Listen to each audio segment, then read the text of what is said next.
గురువుగారు, సూర్యుడు 7 గుర్రాల రథాన్ని అధిరోహించి అంతటా సంచరిస్తూ ఉంటాడని చెప్తూ ఉంటారు. మరి చంద్రుడికి రథం లేదా? సూర్యుడికి రథం ఉంది కాబట్టి చంద్రుడికి రథం ఉందే, రథం ఉంటే మళ్ళీ ఇంకొకళ్ళకు ఉందా, ఇటువంటివన్నీ అంటే దీనివల్లనైనా కూడా మన వాంగ్మయాన్ని, వేదశాస్త్ర పురాణానికి మన పెద్దలు, మన ఋషులు మనకు అందించిన దాన్ని పరిశీలించి పరిశోధించే ఉద్దేశంతో చేస్తే బాగానే ఉంటుంది. కాబట్టి ఈటీవీ ప్రేక్షకుల్లో చాలామంది అంటే ఒకళ్ళిద్దరు చమత్కారంగా అనుకున్నప్పటికీ అందరూ కూడా దీనివల్ల వారి సందేహ నివారణ అనేది వారికి లాభం.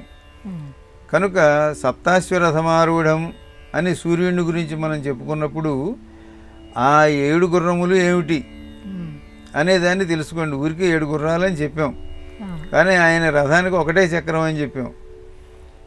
రథానికి ఏకచక్రం ఉంటే ఒక చక్రంతో రథం నడుస్తుందే.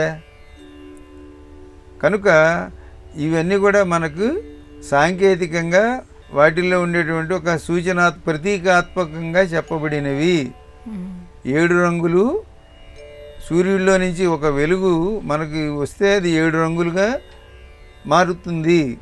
ఆ 7 రంగుల్ని ఒక చోటకి ఒక పట్టకంలోకి పంపిస్తే ఒకటే వెలుగు బయటకు వచ్చేసరికి 7 రంగులుగా వస్తుంది అనేది మనం ఇప్పుడు పరిశోధనలు పిల్లలకి ల్యాబ్లో చూపిస్తున్నాం.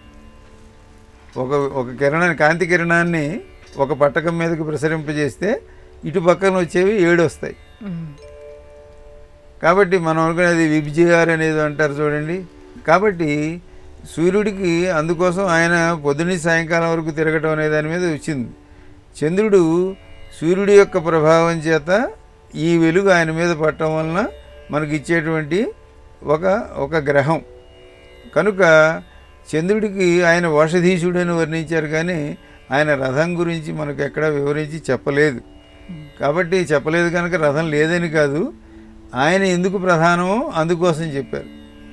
కనుక వెన్నెల మన మీద పడటం వలన, మన మొక్కల మీద పడటం వలన మనకు ఆరోగ్యం వస్తుంది, ఓషధులు వస్తాయి, అమృతం వస్తుంది. ఆయన్ని అమృతాంశుడు అన్నారు.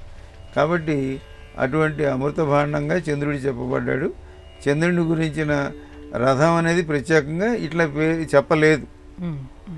కనుక అంతవరకు చూడాలి, రథం లేదని మాత్రం అనుకోకండి.